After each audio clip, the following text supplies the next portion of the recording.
right, ladies and gentlemen, welcome to week 6 of your DGP. Please make sure that you have your title written here at the top. I'm still having a lot of people missing their title and writing out 6 in letters, spelling it as opposed to the numerical form. Please also check right now and see if your name is there. Still getting some no names. We're going to talk about days of the week here in a minute, but first let's go ahead and do our diagram. So this part right here is your direct address. So you are directly addressing somebody. In this case, it is my girls. So there, she is speaking directly to them. You live your life in a lot of direct addresses. You might say, Andrew, come here. That would be Andrew would be your direct address. And I'll just write that down here. So Andrew, comma, come here. This is your direct address. You have the understood subject, you come, this is your verb, and this is an adverb telling where you need to come.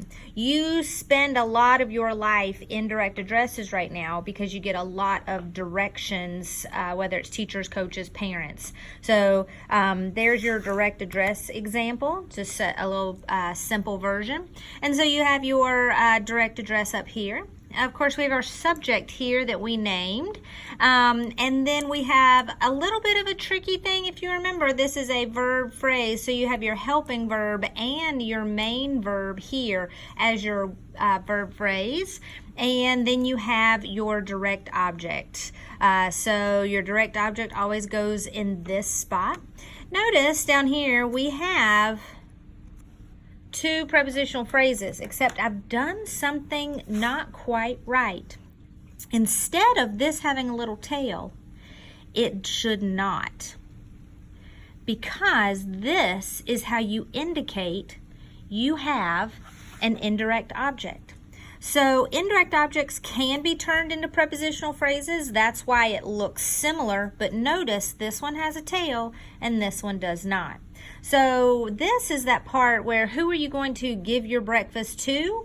And you could say to them, but instead it says, will you give them your breakfast? And so them is your indirect object, and it goes right here. But to indicate that is an indirect object, you put the X in parentheses there. Here you have a traditional prepositional phrase, and we've already labeled this. So as a present, what kind of present? A Christmas present. So you've got your layout here. And then you have your possessive pronoun here. This is going to be breakfast. What breakfast? Your breakfast. So you have that possessive pronoun reflecting this direct object and giving you that piece of information. So our new lesson today is helping verbs. Helping verbs can be linking verbs. You say, well, what's the difference? Well, helping verb helps a main verb. A linking verb can stand alone. And so you can say, for example, in this one, our helping verb is will. This is your helping verb. And your main verb is give, as in will you give. So you will give. And this is your main verb. And this is your verb phrase. But the word will, or the verb will, can stand alone.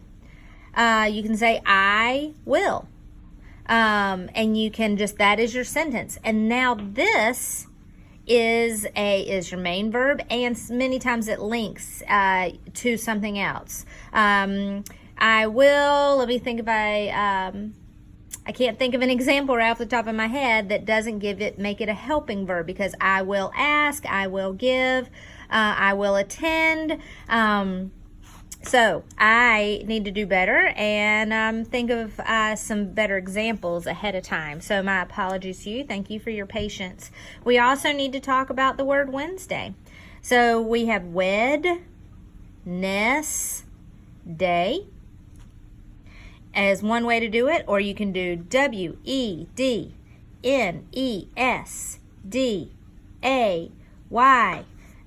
I don't care how you remember how to spell it, but remember, what two things do I know about you when you misspell Wednesday? Please write those two things down, and don't forget to check for your name and get your paper turned in. I hope you have a great day. I'll be looking for this and all these notes for complete credit on your Friday's DGP. I hope you have a great day. Love you. See you later. Bye.